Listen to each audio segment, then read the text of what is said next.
And welcome to another episode of Uncarcerated. I'm Lee Scott. And I'm Lee's war daddy, Kevin Scott. It is so hot in our studio right now Yeah. that Kevin has no pants on during this entire broadcast. Yeah, it's totally the right call. We're finally back. Yeah, it's been a while. It's been a couple of weeks, few weeks since we recorded. Life has been busy and somewhat catastrophic here and there. Some sickness. There was some difficulty with scheduling and health and all that stuff. But anyway, we're back. Yeah, we're going to try to make this show as consistent as possible, and we appreciate you staying with us through the growing pains of audio or video problems, or maybe missing a show here and there. But eventually we're going to get to a place where this show is just run seamlessly, but we're in the building stages. We also have jobs that we have to do as well. This is a voluntary project at this point. So this is we get it when we can get it, as good as we can get it. Right. And we do this as a labor of love. But I am confident that we will eventually get to a place where this show is that really takes off, and we're putting those things in place now. So we appreciate you bearing with us. If this is your first time joining the show, what we do here on Uncarcerated is we talk to people as they've come home from various institutions, and we talk a little bit about their life before incarceration, during, and then what the challenges and triumphs they've faced coming home have looked like. Sometimes we'll go back and revisit with guests. We have a couple of those episodes coming up. We also talk to people involved in the world of criminal justice reform, as Kevin and I both are involved in social justice, economic justice, and justice reform. And yes, we do have multiple jobs, and I probably am going to have to get a third or fourth job here coming up very shortly because holy shit, gas prices, man. I barely made it here.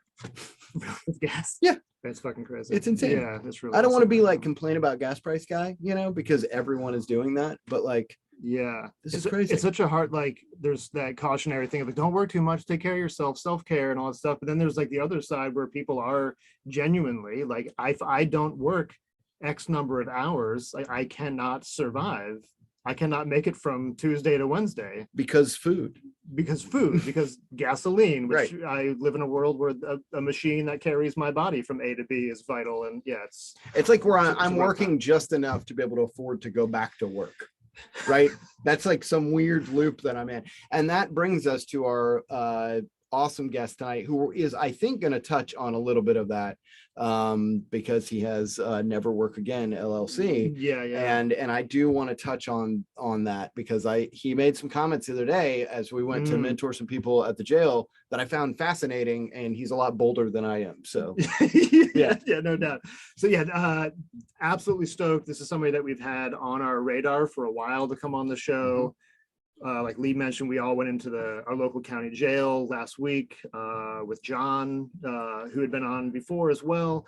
And so this is really bringing it together. Super inspiring guy. I've been inspired by this person for a couple of years now, and excited to hear more about his story. Before you do the intro, can we just talk for just a second about going into the jail? Because you've done that before.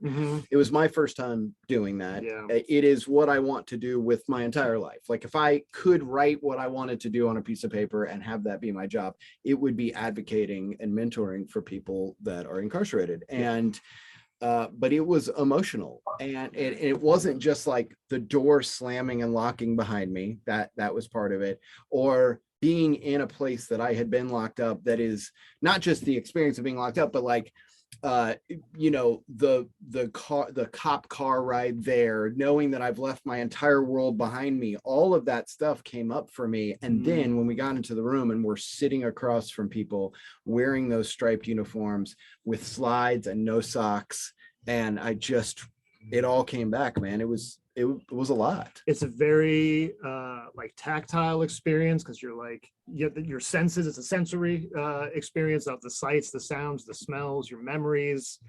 Yeah, super intense. The rolling doors is a little traumatic. They're loud, they're heavy doors. They really it's a reminder of that sound you heard 1,000 times when you were incarcerated.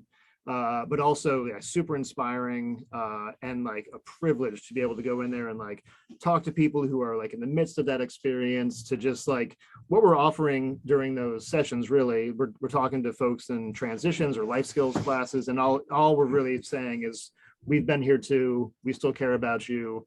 there is support for you on the outside in the form of, if nothing else, people who've been there also. It's just to provide some practical resources and primarily emotional resources, which our guest today was like fabulous at making it abundantly clear.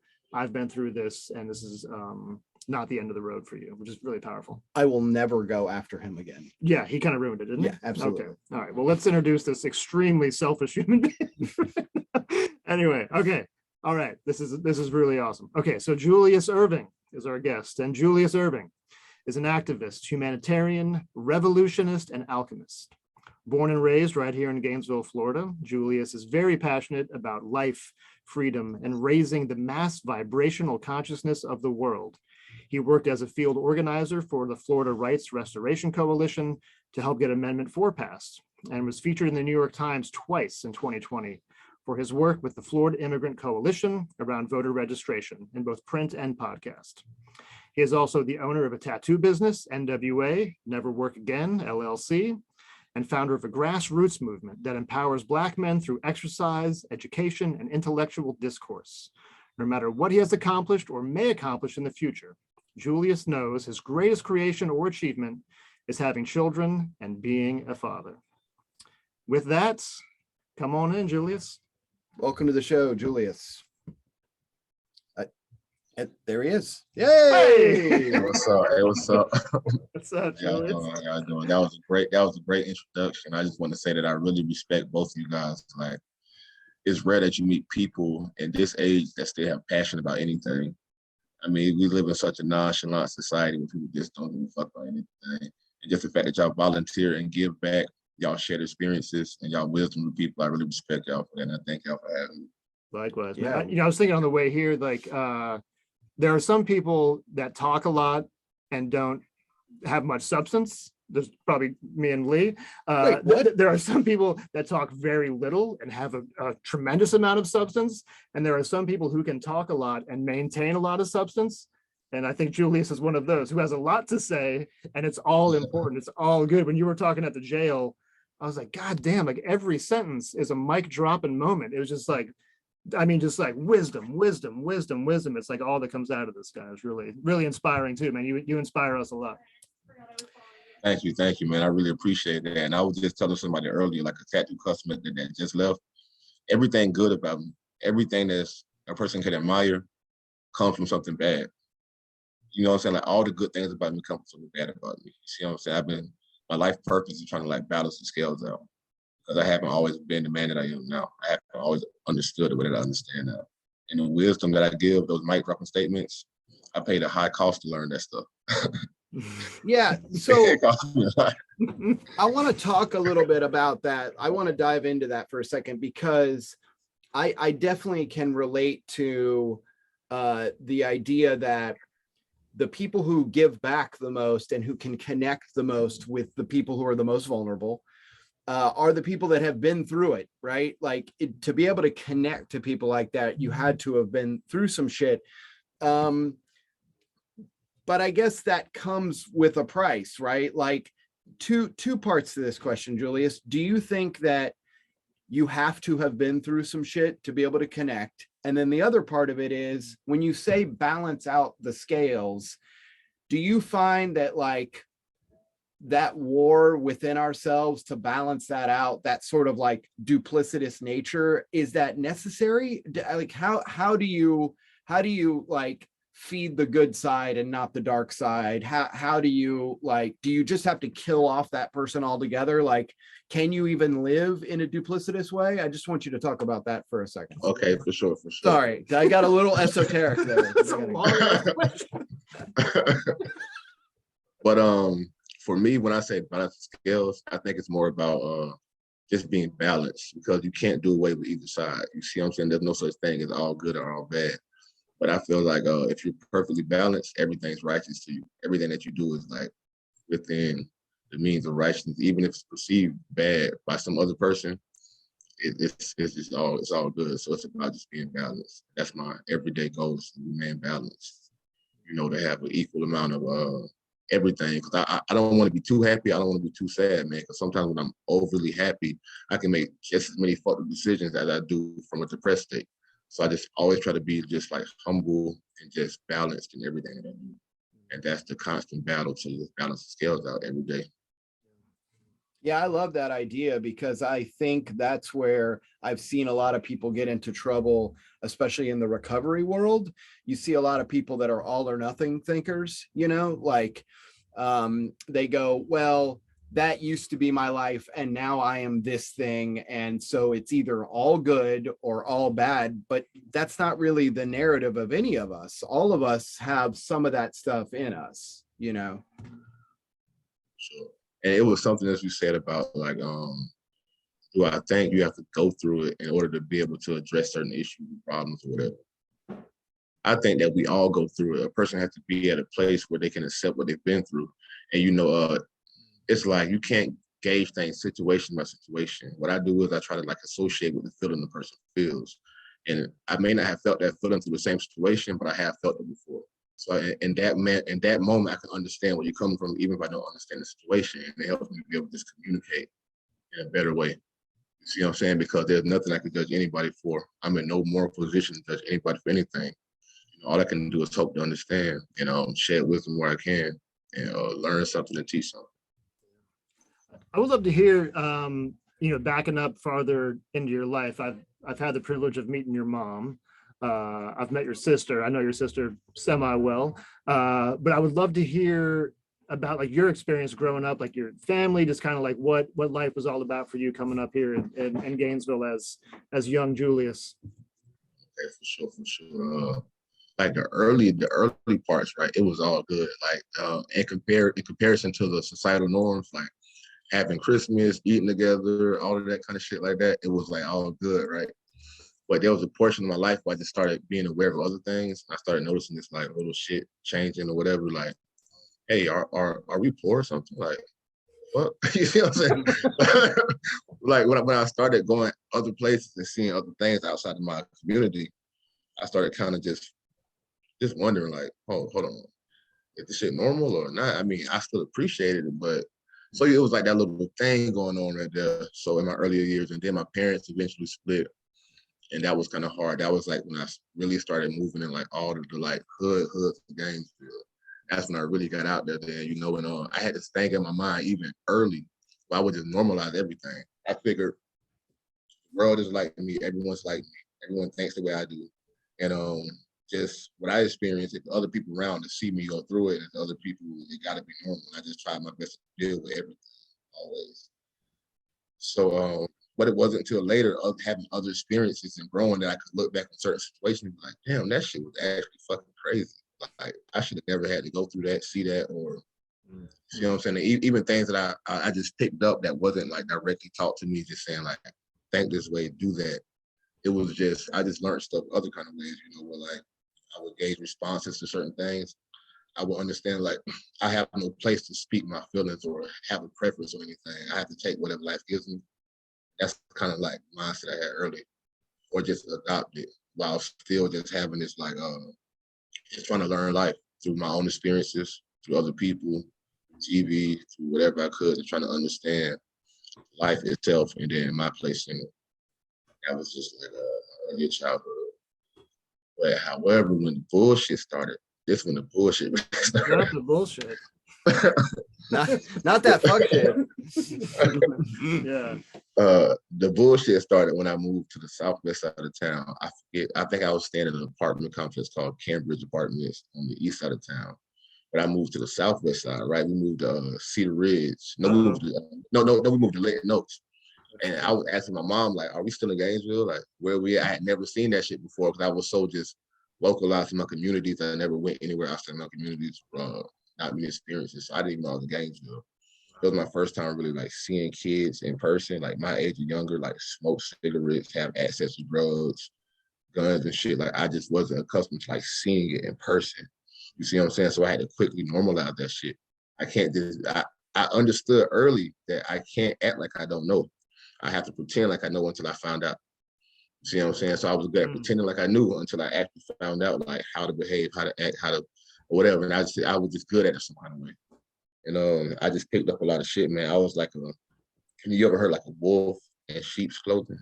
Mm-hmm. I was like a sheep. I was like a sheep in wolf's clothing. You see what I'm saying? Like a real sheep that had to put on like this wolf outfit and go outside and hang out just to like be able to do shit outside. But I wore it so long, I forgot it was a costume. And I just identified with the wolf outfit. I just never took it off. I just wore it for a long time.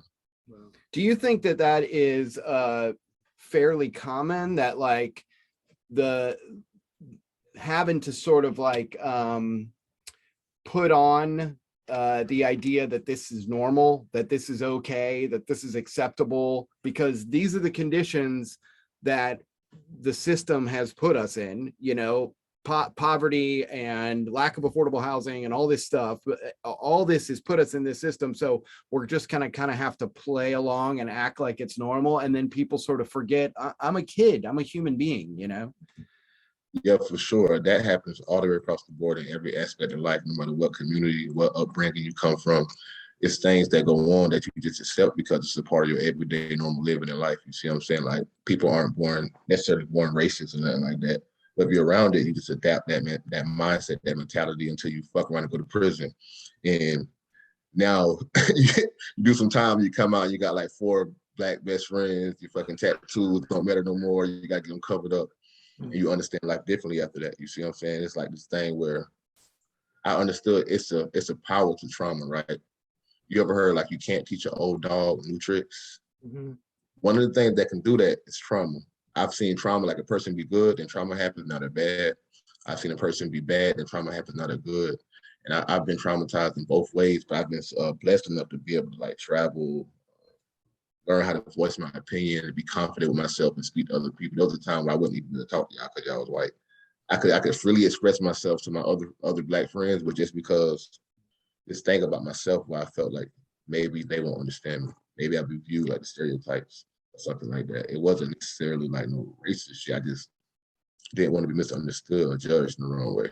It was a weird little thing, but I overcame a lot of shit over the years. You know what I'm saying? Some issues that you wouldn't even think that I would have or that people have. So you think jumping a little bit ahead, I guess, in your story, like when you first got into the world of incarceration, when you first had impact with the justice system, I know for a lot of people, like the reality of like being in prison is so fucking traumatic, but like I wonder if people that have come from like traumatic backgrounds, that ability to adapt, to normalize, to you better fucking act like you know, because you're in this shit now, like you just act like you know, even if you don't know, if that actually was helpful to you as like a coping strategy when you found yourself now like in the grips of incarceration, if your prison experience was in some way, I don't want to say easier, but you had some like skills going into it based on your upbringing, like in terms of like, yeah, I can address trauma head on and not hide from it. I can put on that costume now.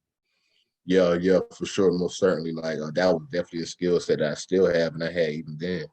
Like I always would approach anything that came in my life. I figured it was supposed to be there. You see what I'm saying? No matter what it was, and the only way to get through it was to go through it. And just like the kind of dad that I had, he was like one of the kind of guys that would just strike a match on the side of his face, or like light a cigarette. Light a cigarette with a stick of dynamite or something. Just real. Just a real man's man, no crying, none of that bullshit. He would tell me that, being sad and being all that kind of like weak shit was non-productive, a better emotion to have as a man was either to be angry or happy. If not one of those two, everything in between don't exist, either you. You see what I'm saying? So I don't know. It was just, he made me really tough in a certain extent. And he took every excuse from me. Like anytime I was never afforded an excuse for anything. I remember one time, as a child, I was like acting like I was pretending to be a wrestler named Buff Bagwell from WCW. And I was doing his whole little thing or whatever. And then while I was getting up off the floor, I got up the wrong way and I like cracked my toenail bed all the way at the back by and my toenail swelled with blood all over the floor. I was crying. And my dad, like when he came out, he was just like yelled at me about the blood on the floor. I instantly stopped crying, act like I wasn't hurt, and got that shit together. I went to school the next day with my toe busted up. I was literally like 20 minutes late to class, went in the hallway, and the lady stopped me like, "Are you okay? What's going on?" And I went and she took me to the nurse or whatever. And when they saw my foot, they was like, "Wow, why the fuck are you here?" You see what I'm saying? My sock all bloody and shit. I was like, I didn't even want to go home. Like, nah, I got it. It's okay. I'm good. Trust me, I'm good. Just don't call my dad. I'm straight. Don't call my mom. They good. They got to work. It's okay. And I'm thinking like this in like elementary school. Wow. See what I'm saying? And at the time, it was just normal to me. It was natural. But thinking back on it, like, damn, you shouldn't have had to be that young, thinking like that or whatever type stuff.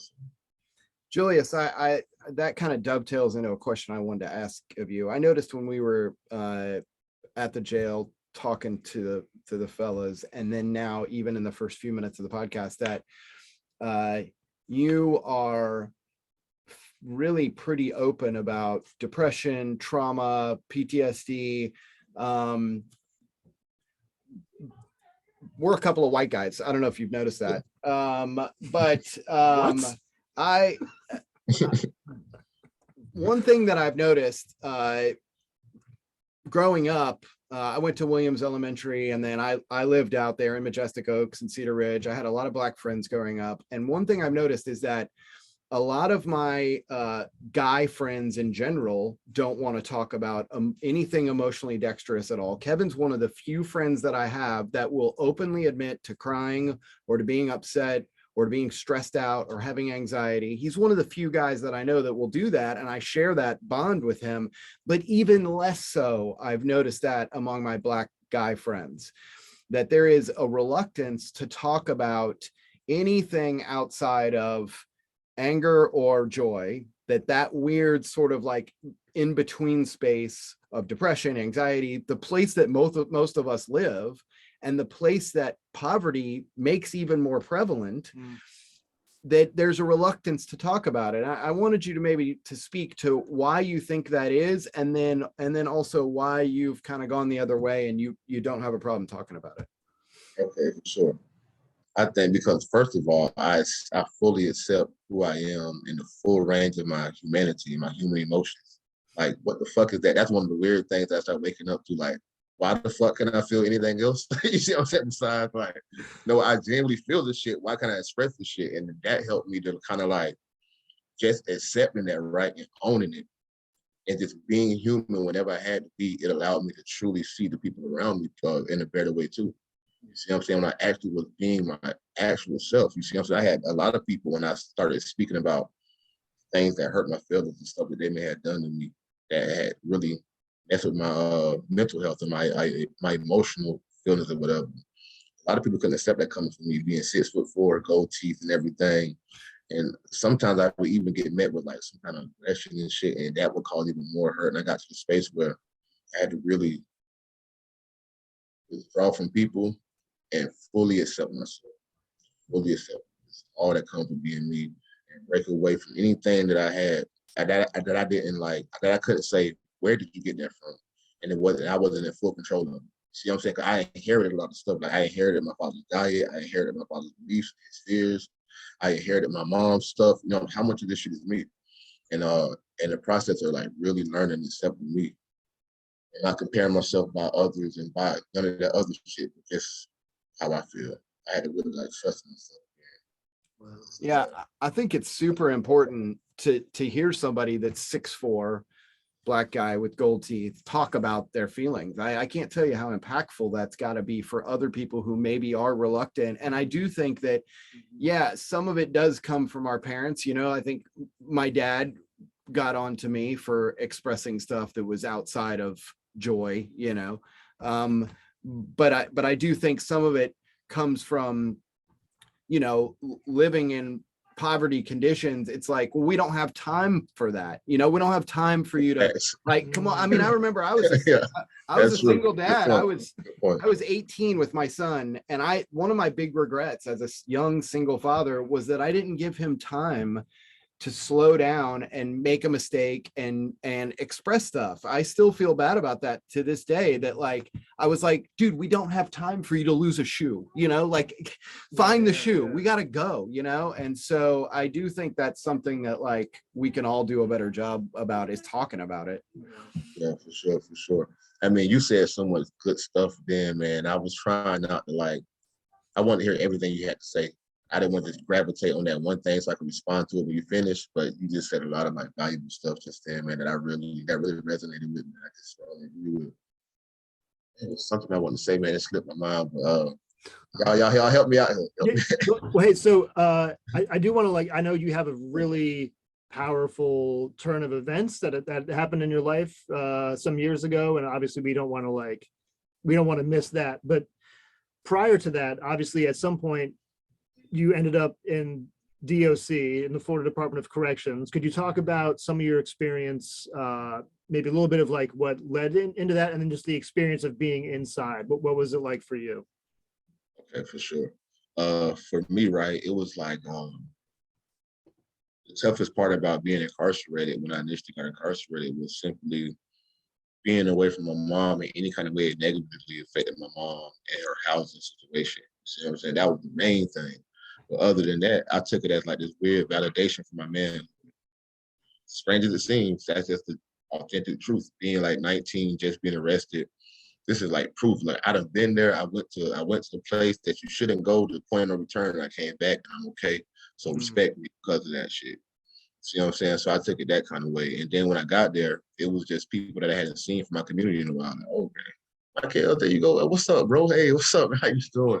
And then I got it's like because you know, all of those places just house people. There's no real correction being done there. Right. It's like you gotta manage yourself there the same way you gotta do in the world. The reason you're in here because you wasn't managing yourself out there. So it's just more of that kind of shit inside of there. So I became like I got to link up with people, hear conversations, hear stories, be around people that I felt like had something that I wanted, something about your character I like, and trying to figure out what that is, and still shaping my identity and my manhood when I didn't know where to get it from really. So that's what it was like when I initially went inside of there. And then every time I went back, it was like more proof. It was more proof that, hey, I'm not a sheep, motherfucker. I know you heard when I was snoring. It sounded like I was bad, but I'm a fucking wolf, man. Come on. I got proof. I got proof, motherfucker. Yeah, it's my third time getting out county jail. You heard about that fight got to, and it was like that kind of stuff. It was like just figuring out my manhood. And, you know, I want to just be alpha in my community. It was like, you don't want to be the weak motherfucker out here, man. So it was just validation and proof of that kind of stuff. And then like when I started noticing things like crazy, like, hold on, wait. Outside of the bullshit, outside of the macho man shit, there's some weird shit going on. Something about this not right, brother. It was when I went to Marion County Jail. Now that shit was fucking weird. That shit was weird. You see what I'm saying? It was like fucking. That's the one place you don't want to go to jail in Florida. The whole thing, the whole experience, that whole experience of getting arrested in Marion County, the first interaction with the officers, all of that shit was like movie, TV shit. Like people like you really exist. And like I heard a guy talk with his like really country sounding voice. It was like some shit you only hear on TV. Like, come on, man, you don't really fucking talk like that, bro. Cut that. Like some country ass, I can't even do it. Like some real. Yeah. What are you, Foghorn Leghorn? Yeah. Goddamn, so it was, yeah. Yeah, that shit was weird, man. You know, just the book. No commissary, no TV. You got a lot of time to sit and figure out who you are when you're in Marion County. Yes. It's an actual trustee pod called the Worker Barracks, where they had these motherfuckers like farming vegetables that they serve the inmates. And it tastes like they just run the greens over with a lawnmower and catch it in the bag and then dump the bag in the pot. You can still taste the dirt and everything. Gasoline and dirt. Yeah. That's fucked up. Yeah, that whole experience, you know, just like the way the guards was in there, like that was my first time like really seeing like shit happen and like people be mismanaged by authority figures in that kind of way. I heard about it, but never in a way where I felt like, damn, that shit was unwarranted and it's just crazy and shouldn't be. It was always in a way where like, okay, we wasn't fighting and shit and going on. Of course, we can get maced and slammed, that go with the territory, but just unwarranted shit. And just all of the stuff that was in there. They didn't have commissary, but the motherfuckers had drugs, tattoo equipment, all kind of other stuff, and all kind of like shit going on just in little Marion County jail. And then to have a jail so bad that I look forward to going to prison. Like, I just want to fuck out of here. Like, prison cannot be fucking worse than this shit. I went in there like big as fuck. I looked like a greyhound when I left that bitch. You see what I'm saying? Like, I was small, bro. And when I got to prison, I had heard all the stories about I look. Yeah, I was skinny, bro. Oh shit. Okay. Julius, when you talk about the mismanagement of human beings, like did that, like, at what point I mean, you probably knew as you were getting into the system, like, hey, the system is corrupt. Like, the judges aren't going to be fair. The state attorney is going to come to me with some fucked up pleas. The cops definitely are playing dirty. Like, you probably saw that along the way. But were you ever to take the view from 3,000 feet? Did it ever like dawn on you, either in the big or small level, like, whoa, like this system is just like churning people out and making people worse? And like where did you have an aha moment there? Was there one thing that you saw, or was it like a big idea that you had that this was pretty messed up? Nah, see, it was like I had to experience it all first, and that's one of the things that that blessed me. I never went through nothing that I can't remember. I never was that drunk where I don't remember. I never was that high where I don't remember some shit. I'm always like hella observant. I just take in so much of a scene. Like I'm like really take hold of the power of now. So I remember a lot of shit. So it wasn't until after the fact I was able to reflect and remember a lot of things. And just even sometimes during the fact, I knew that this shit was fucked. I got some stories where like I knew this shit right now. This shit fucked up. But it was like I still had that thing going on where I had to normalize it so I could still observe it and just like learn it. You see what I'm saying? Because I couldn't learn it emotionally. I had to just be like, I wanted to really understand this shit because it's happening. So why would it be happening if it's not supposed to happen, or if it can't happen? Anything that can happen will happen. This is one of those things. Let me learn it or observe it while I'm here. And I can get all that I can from it. Like I had this thing where I could understand the feelings that I'm supposed to feel right now, but I could pause myself and feeling it right now. Right now, Compartmentalize. Yeah. Let me just pause it right now. I'll feel that shit later, but not right now. I gotta be observant. I gotta look. I gotta keep acting like I know until I learn it.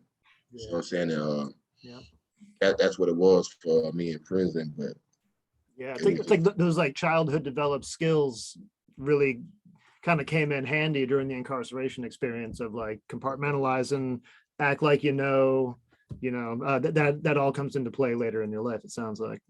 For sure. And then it's like these things about me, right, that have been a part of my life, no matter what I was doing, no matter what understanding I had, that these qualities or whatever, right? And it's this thing about me where whatever I was doing, I had to be all the way into it. I had to say, you know what? I got to think about the worst of what comes with this and ask myself, are you willing to do this shit for real, brother? Are you really willing to do this shit? And think every day, the hardest thing about this, I'll have to do it today. Every day I think I'll have to do it today. Today is the day. You see what I'm saying? And I always carry that with me, just in like this.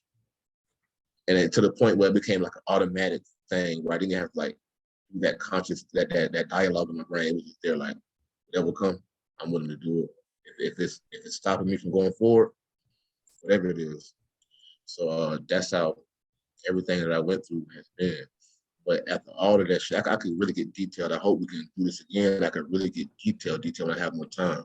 Absolutely. Yeah, you can come on the show whenever you want, Julius, for sure. That was up. I can tell y'all some shit now for real.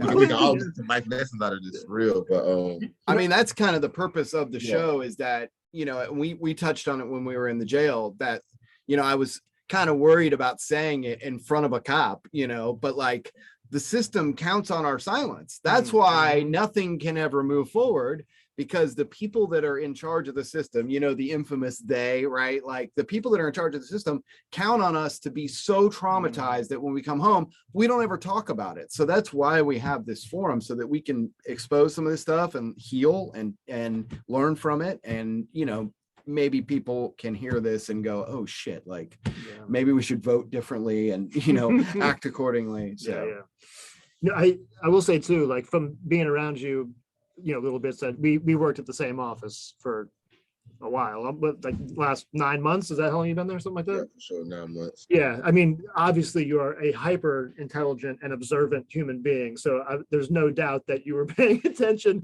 while you were in prison too, and I'm certain that you were seeing things from the level of like, I'm in this and I'm trying to survive, and then also zoomed out a bit to realize like, holy shit, I'm connecting the dots. I'm learning not from the system itself. I'm learning from the other prisoners. You kind of said, some other men that you respected, they had some qualities that you admired. I'm sure you were like, you're paying attention, you're seeing yourself, you're seeing the system. So you got out of prison that last time, you're living your life, things are going okay. You'd been a little separate from the system for a while. And then suddenly there was a bit of a monkey wrench. thrown at you one day at work, right? For sure. I got out of prison in 2009, and this happened like 2019, like 10 years later. Holy shit. And I had been through so much shit up until that point. And even at that time, I was homeless, and I had just recently found a friend's house I could crash at. He was actually crashing at another person's house, and because he was so cool with them, they allowed me to crash as well. And, I was walking 6 miles to work because I was literally like walking. Yeah, I was walking Krispy Kreme. 6 miles? Hmm? God damn. Okay. At home. At home. I hope my right? brother's watching this show. Facts. I always want to be one of those kind of dudes that had those stories to tell, like when somebody around me just like bitching, like what happened to walk to the corner, like, y'all walked 11 miles to school. I was one of those kind of dudes. You see what I'm saying? So, uphill both ways. Yeah. They have those stories. You got to do the shit. You got to just do it. They have those stories. You see what I'm saying? I get all of the details about it. I get the whole thing that comes with it. Yeah, that was one of those things I was doing because I just believed that if I do something nobody else is doing, I deserve it. Nobody else is getting. You see what I'm saying? And long as I'm intentional about what I'm doing, I'm expecting something very specific, and I go about it that kind of way, I would get something. So I would, it was like a long walk, 6 mile walk to work. I would leave hella early. I would listen to like audio books, listen to motivational shit. I would do my manifesting. You see what I'm saying? Like thinking like this is the cost that I got to pay. This is me paying my dues. Like I'm going to have a car soon. It was a situation where like, because I didn't have much money, I could have caught the bus, but it was like a toss up between having something to eat or catching the bus. And I was like, no, I can't eat fucking donuts because I was health conscious. Like I was like hella health conscious then. Like I was strictly vegan. Like I didn't want no dairy, none of that shit. So, it was a big thing for me, like fuel my body the right kind of way. So I chose food. And when you get a job, you have to pay to go to work until you get paid. You see what I'm saying? Because you get a job because you need money, and then you got to pay to get there, all of that shit. So I had to just really like manage myself. I was staying with my dad, but me and him got into it, and he kicked me out right before my shift. I put my shit outside. I just asked him, please, just let it stay here. I walked to work, finished my shift, came back, got my shit, stored it wherever I could, and kept just trying to go to work. I couldn't stop. I couldn't be like, you see what I'm saying? Somebody say, well, why didn't you do it? Why aren't you there now? I couldn't say because I had to walk to work or something, or because my dad kicked me out. That can't be the reason why. Like it has to be some shit like if I stop, I wouldn't be around to tell the person why I stopped. You see what I'm saying? Like they have to figure out themselves. You see what I'm saying? So but nonetheless though, I was going to work there at Krispy Kreme, and that was a hard thing for me when all of that shit happened, bro, because I felt like I was like this great dude. Like nobody's like me in this world. Like I'm this great motherfucker, dog. I'm fucking black vegan. I fucking read all the time. Fucking meditate. I don't do no fucking drugs, none of that shit. I'm a positive person. I don't talk to nobody at work. I don't bother nobody to do my fucking job. Very respectful. So, and then because of all these reasons, it was like this thing about the two that had to crash. And it took that situation and the 2 years out of bond to crash that thing about me. It had to come. It had to leave. It had to leave because I was hanging on to this thing that needed to go. Like this, it was tied to like pride and like false ego, like a real strong sense of like pride, like that kind of macho dude inside of me that's still striking the match on his face and like with a stick of dynamite. That thing was inside of me still. No matter how much I was on the outside, like I still thought about death every day. I still thought about like the worst thing happening is gonna happen today. Today is the day it's gonna happen. Be prepared for it. I still had that like. It wasn't as big as it used to be, but it was still there. And I still had this thing where because of the way I had lived in the past, I just think differently. I didn't recognize it as trauma. I didn't even know that I was having flashbacks. I just thought that I was just remembering stuff. See what I'm saying? But I would literally go there and be there. You see what I'm saying? To feel the same way I felt in that moment. The feelings that I set aside, I didn't feel there. I would go back and relive it, feel it, and be somewhere else after like snap out of that shit. Oh, I'm at work. I thought that shit was normal. Like, oh, it was just strong memories. I've never heard PTSD described so well. Yeah, for real. Yeah. So, Julius, can you talk about what happened? Well, yeah, for sure. So I was being trained to be a manager at this point. So, I had to learn every position at work or whatever. And then I had like the whole management team. There was like a loose thing where like people did what they wanted to do. And it's hard to be a person that cares about everything that you do because I cared about what I was doing. And it was a girl that worked there, and our jobs intersected, and there was a proper way for her to do her job that wouldn't cause me any kind of setbacks, any kind of problems. And I had actually worked in her position first, and I learned that I did it. It's the easiest job in the house. You see what I'm saying? And throughout the night, I like to like power through my work. I just set this routine up. I try to figure out the way they want me to do it, figure out how they want me to do it, and just try to do it better and faster. And I had accomplished that where I could get all my shit done early and still have like 3 hours left to myself and just chill the rest of it. You see what I'm saying? So yeah, and she was like fucking that up a little bit, but I understand, like I never forget. I'm always in power now. So I can see myself the way that I see myself now, like I can just see my hands and shit, but I can also see myself the way y'all see me right now. Like, I got this thing where I can just like see myself like every way that I can be seen in the moment. So I never forget that I'm tall. No matter how I feel, I don't forget that, nigga, you tall. Bro, you tall as fuck. And you big, you got thick eyebrows, you got gold teeth. No matter how nice you've been, no matter how respectful you've been, you still fit the bill of something that's not that. You see what I'm saying? That's not how you behave. And some people only see what they want to see. So I never forget that. Yeah. So in the process of dealing with her, right, I'm exercising the most amazing amount of restraint because she's this little small white girl. And I can't forget that she's a small white girl too. She's like 18 or some shit, 19. So I'm like, hey, listen, Olivia, I'm not trying to single you out. Could you please, if you need my help, I can help you do it. But when you pull them, you got to put it in a straight line, straight across from the top of the belt. That way, all of my fans can go in there and they just won't fuck me up. If you need my help, just ask me. I promise you I got you. I'm not trying to single you out or nothing, but it's really messing me up. She brushed me off and kept doing it throughout the night. And one time she really messed me up, right? So I mentioned it to her again, and she got like snappy with me. It's like, why the fuck are you being so argumentative? Like, fuck your donuts and shit. So it was like this thing where I don't like to be called nothing that I'm not. Like, call me what I am. Like, come on, I'm argumentative. Okay, well, bitch, fuck you. You see what I'm saying? So I started like cursing her ass out. Like, okay, I had been chill up to that point, like, and that night. I got paid at 12 o'clock that night, and that's when I would have to buy this truck. I wasn't buying like a truck that I wanted. I saw it, and I was gonna start my own business then. I planned on quitting or whatever after I got the truck or whatnot. But so I was like ready to like say, you know what, fuck the job anyway. I can just leave or whatever. I don't have to deal with the bullshits. And it was just overwhelming walking to work, all that I've been through at that point. Just the grit to keep going through, taking so much or whatever. I just let it go on her, just cussed her ass out. Never nothing threatening, because I'm still conscious. I'm still like I'm still understanding what I'm saying. I can't threaten this girl. I can call you a bitch, but I can't say I'll do this or do that to you. That's actually against the law. You see what I'm saying or whatever. So I just told her how I felt in a less respectful way. But because it came out of my mouth, now I'm the bad guy. You know what I'm saying? But luckily though, it was some real people around. All the people that was there was just real about the shit. They wasn't like, they was kind of like, they wasn't the most organized and people or whatever. They was just real about shit. Like, nah, bro. Nah, you ain't do nothing wrong. I would have cussed the bitch out too. You remember she called old boy and Nick the other day, and because she had done called a few people racial slurs at the job or whatever, although she does have a black boyfriend. Fast forward a little bit more. Right after that, this maintenance dude came in. He just comes in, just cleans the floor and shit. He got like a little shield stuck in the conveyor belt, and it fucked up everything. It fucked my whole station up now. Now every day fucked up. I got like another 2 hours of work now.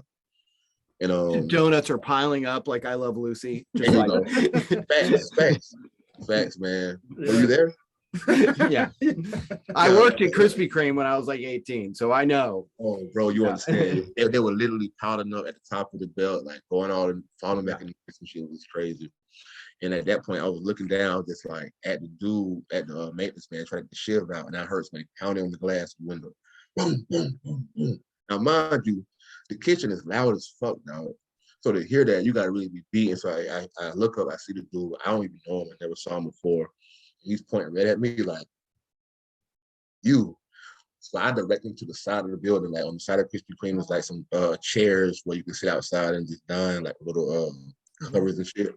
And I went out back to get the manager LaBelle out back. And LaBelle was out back talking to the girl Olivia.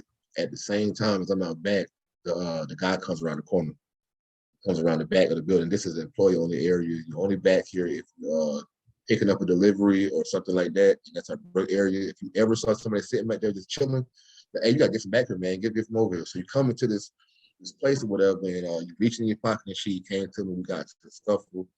It got broken up. And my phone was on the ground. He picked my cell phone up and tried to walk away with my cell phone. Maybe he thought it was his, maybe it didn't. I just knew it was my shit. When he walked away, I got my knife out of my pocket. I used to cut open bags of flour at work. And I had it in my hand, I didn't open it enough. It was in my hand, I bought it with my hand, I punched him, and he turned around and tackled me. No, he didn't turn around and tackle me initially. I punched him and I backed up a few steps or whatever. And then I opened my knife. That's when he came and tackled me, got me on the ground, and I stabbed him right over the top.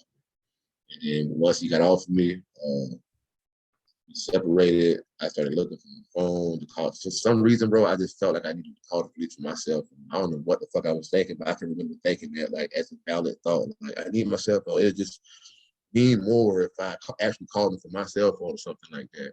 I can prove that it was me that called, not somebody else or something. That I'm not trying to whatever. I just knew I had to like. I felt like even then, I felt like the police just would understand that I was going to jail. Although I was at work, I got attacked and employed on the area. I didn't stab the dude with his back turned, or I punched him and I backed up several steps and he closed the gap. And all of this shit was on camera. Everything I described is on camera actually happened. So I felt like I was okay. The police came and they immediately referred me as the suspect. We have the suspect. They asked me to sit on the ground. I told them what a knife was. They took me to jail. They questioned me, and then they charged me with first degree. Well, they charged me initially with second degree attempted murder. Wow. Okay, so now you're in the county jail, and you had to wait for, you had a really high bond. Is that right at that point? Yeah, my bond was like 500,000 at that point. Fuck. And then there was a big campaign to reduce that. Is that right? Yeah, for sure. And I can remember initially, bro, when I found out I was going to jail, bro, I was in shock, bro. I was in shock, bro. Like I couldn't believe that I was being charged, right? And the officer said he was taking me to jail because he saw me on camera get my knife in my pocket and stab the guy in his head with his back turned. Right. And I was like, I can't believe it. I thought there's no way he lied to me. Like I thought like, what did it happen? Like, and I begged the dude, I begged him. They had this video of me begging the interrogating person, please just let me see it. Just let me see that I did that so I can just have the peace of my won't. That was too much for me to think that I did something like that. You see what I'm saying? Like, I know I didn't do that. I remember something differently, but in my mind, I thought, well, maybe, why would he?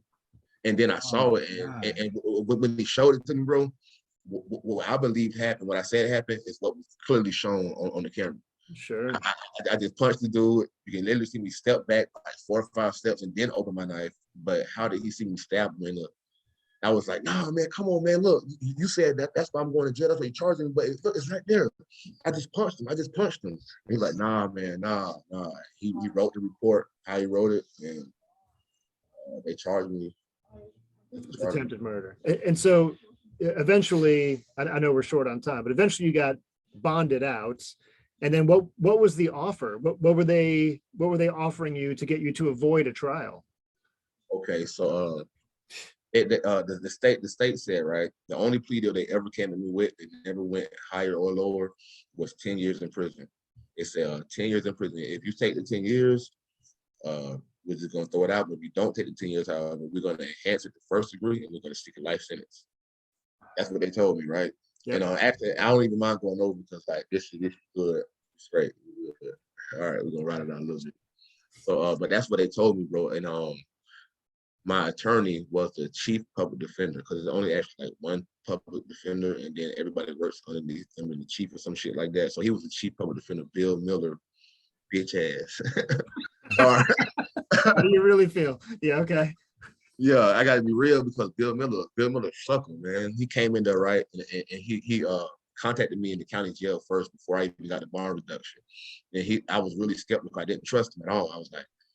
I was just like, at this point, I was like, the system is fucking crazy. Why am I in here? Why am I even charged like this? This shit fucking weird. Like, what happened to self-defense? I had just saw with somebody in Florida, like this white dude had shot a black dude walking away from him at like some kind of convenience store in front of his kids and then claimed self-defense. You see what I'm saying? And he never went to jail. He never even went to jail. Yeah.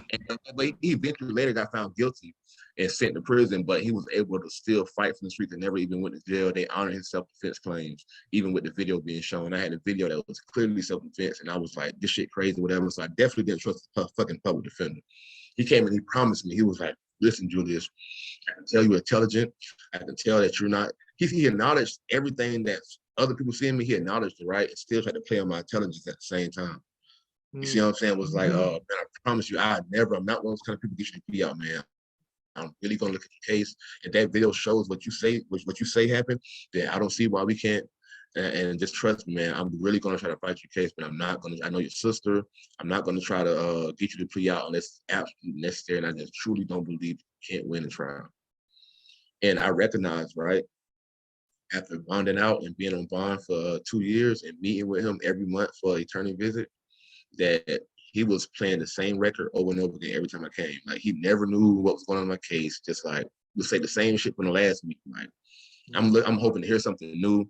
And then finally, he came to me and said, Julius, after looking over your case, all of my friends and all of the people in my office and some of my other lawyer friends, we think it's in your best interest to just take the 10-year plea. This is what I did for you, right? I had him take it away from as an open plea to the judge and did it as a deal. So that way, if Colall denies it, you can still go to trial. But as a plea, how they had it before, it's just an open plea to the judge, and he could have went above the guidelines if he wanted to. So it's a favor to you. And at that point, I had to make a decision. Take this 10 years. 10 years of your life is a favor to you. Yeah. Yeah. Thanks for that favor. God, that makes me so mad. Yeah, for sure. And he asked me, like, what plea would I take if I did want to plea? I was like, it can't involve no time at all. Just probation period. Like, that'll never happen. He said that'll never happen. I also asked him numerous times about, what about a stand your ground hearing? Why can't we just present the evidence and have a stand your ground here? Let me get freed off that. He was like, nah, it won't work. I'm telling you, it won't work. And then I fear that when we do that, we'll show the state our case and how we're coming at it, and they'll be prepared for us at trial. Like, what the fuck case? No, the fuck is it's a tape, bitch. Like, the trial you're telling me to not go to. Right. What else can I say? What else can I say? But I tried to defend myself, so I just didn't get it. And then I had to always remind him that your fear can't be bigger than mine. Your concern can't be more than mine. So stop. Don't even come at me like that, like you're so concerned or whatever. And other people that would come with me sometimes, right? This was like me finally expressing like how I feel about shit, like. Because life will tell you, this is your attorney, man. Don't tell them, don't talk to them like that. Don't tell them this kind of shit. But I had to. This is my fucking life, man. Like, dude, you fucking playing here, man. Like, it's some bullshit. And people that would come to the visit with me sometimes would kind of get on to me about like expressing myself and saying, like, y'all didn't see that shit. It wasn't until later they were able to reflect back on it and be like, yeah, that was crazy. Yeah, Bill was shitty, but I knew it right then. Honestly, right then I had to stand up for myself in those videos inside of those meetings for him. But Julius, I gotta say, like, as someone who did go open plea, my first charge, grand theft auto, stealing my own car, my first time being in trouble, and I was scared to death. And I went and open pled, and the judge gave me the max. And I've seen it happen to countless people who are just so scared. What was it inside of you, other than knowing you were right? Because there's a lot of people who knew they were right. What was it that was inside of you that caused you to have that much courage? It was that thing I described earlier that's always been with me, where like anything that comes in front of me, it has to be there for a reason. I have to go through this shit, and I'm not finna fucking. It was out in my brain, like, I'm looking at life sentence regardless. If I take the 10 years, I'll get out, and I wonder, what if I went to trial for the rest of my life? And I could never ever like know what would happen. And of the 2 life sentences I was facing, that one was the scariest. The one walking around after doing 10 years in prison and wondering, like, for the rest of my life, what if I would have went to trial? And I have to hear people tell me, man, you had a case, you could have beat that, man. It was this thing. I didn't want to, and I couldn't let fear be the reason why I didn't take that chance. And then when I heard that only 5% of people in prison, 95% of people in prison took a plea. So only 5% of people out there went to trial and lost. Yeah. And I had to test that shit, man, because especially being like, how could I, anything other than go to trial or an acquittal or something like that would be an admission of guilt. It would mean that I'm saying out of fear, whatever reason, or because I'm actually guilty, that I did this in a malicious way because I had a depraved mind, and I just wanted to just kill this guy. And my intention was to kill him, but I was stopped. And that's totally not true. That's so far from the truth. I had to stand on that. And just the whole process of even what I did, though, I still stabbed somebody, though. And then, like, you can think about shit all you want to until it happens. it's different between thinking and experiencing it here, and then it happening, and then have to go back in your brain and think again and experience it after that shit's processed. And I'm thankful for that. I'm thankful they didn't break me, bro. 2 years were hard. I mean, so when you went to trial, I mean, you're playing some Vegas shit at that point. You're gambling. You're like, okay, like let's I believe in myself. I know what happened. You're gonna threaten me with some fucking life sentence shit. I'm gonna run it anyway. The reality comes. The trial is actually happening. I watched you testify during the trial. You were fucking brilliant, by the way. Watched it live. And then the when the moment of truth came, when we're about to announce the verdict, like, how are you feeling at that point? Were you feeling like rather confident? Were you feeling 50% confident? Were you feeling 9% confident? How were you feeling before the announcement? And then I don't even know if words can capture the experience of like what it was like when the announcement actually happened. Okay. Before the announcement, right, I was just ready. I was ready to get the shit over with. I had been in trial for like 3 days. I had been out on bond for 2 years. I was ready to, and what I went through out on bond, just air all of that stuff was the most terrible 2 years of my life, honestly. After everything I went through, I was just ready at that point. And the judge was being such a fuck Judge Kolar. Judge Kolar's a bitch. For real. Fuck Kolar. Tell him I said that. Tell Kolar I said fuck him. For real. Tell Kolar I said fuck him. But you're watching Uncarcerated here. But not many people get to see the judicial system at that level. You see what I'm saying? Like, not how many people go to trial. You see what I'm saying? Like, not many people understand. Like, you may know it's cricket, but I got to see how fucked up that shit really is from all of the other experiences, and then finally having that experience though, and see how that shit actually works, dog. But fast forward back to your question though. I just felt ready, and Judge Kolar like gave the jurors this long break.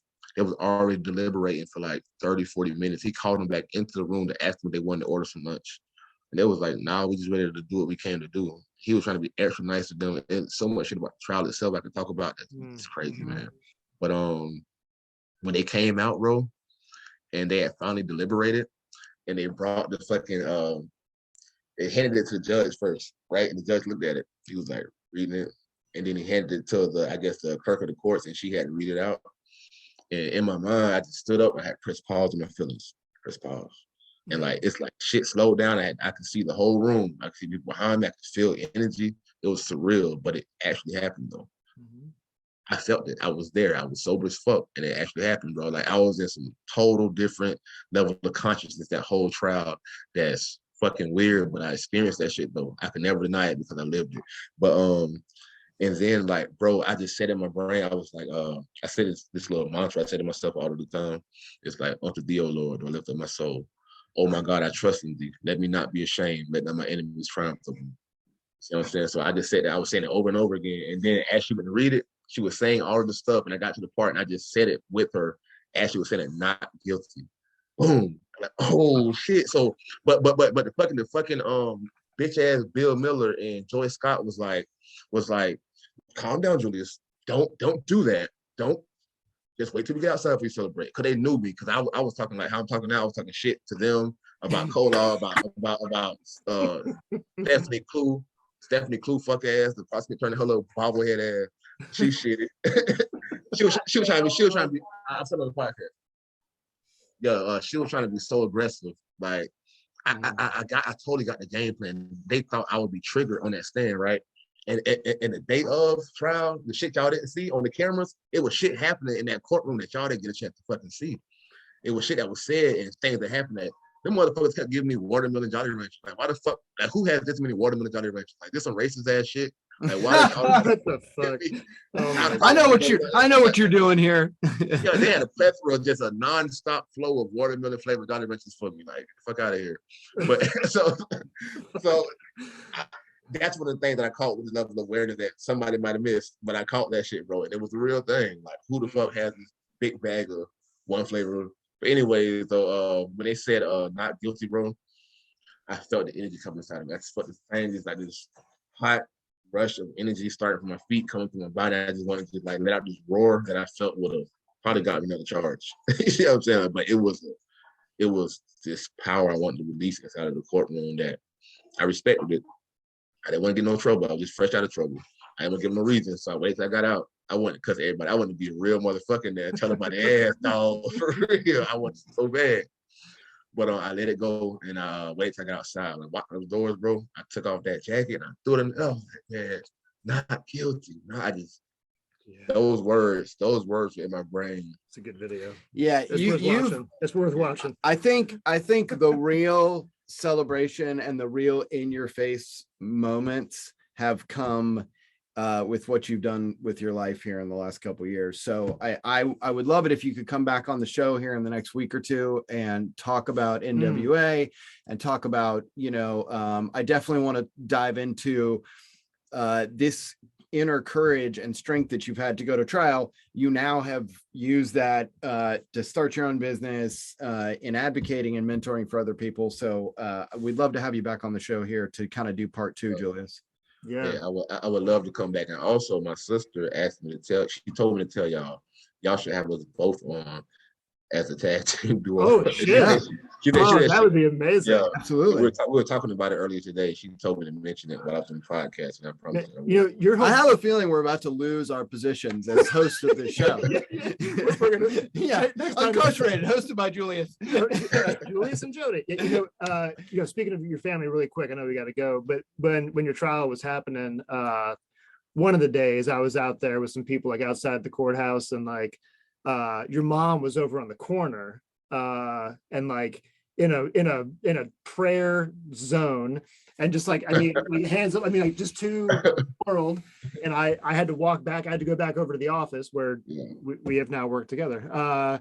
And I walked by your mom and I put a hand on her. I was like, hey, I just want you to know that, like we're thinking about Julius and like, sending our love to you and him.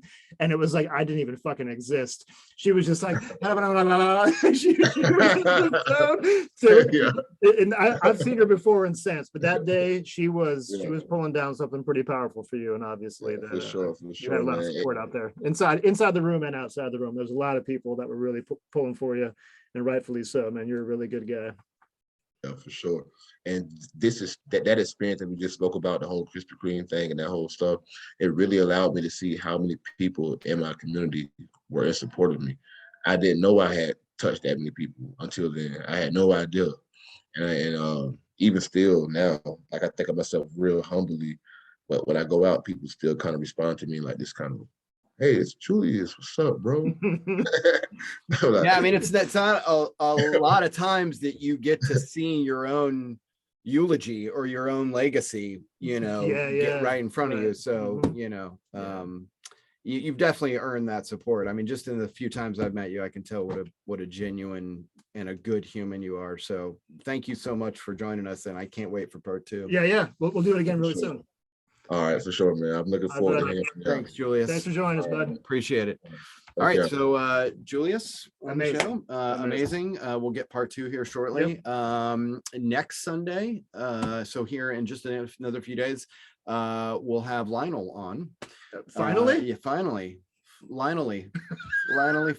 Yeah. Okay, awesome. So in the meantime, make sure that you follow us on Twitter, Uncarcerated at Twitter, and definitely like, rate, subscribe, hit that little subscribe button that we finally have managed to put in the corner there, and tell all your friends. Definitely share. We definitely want to get this show out and these stories out to as many people as possible, because it should be more than 5% of people that are taking their things to trial. Yeah, for real. 95% of these court cases are solved from a coerced plea, which is insane to me. Yep, it's really, really bad. Amazing. Super powerful story. Julius is incredible. His whole family is amazing. Looking forward to hearing more from him. And then we have Lionel finally, and there's like a bunch of people that we have lined Tasha up. joining us. Yeah, We've got a bunch of great stories coming up. People that we know, people that we're about to know even better. It's very exciting. So thank you for watching. We're gonna get out of here because it is so goddamn hot. Yeah, I gotta put my pants back on. Yeah. All right. Thanks. Later.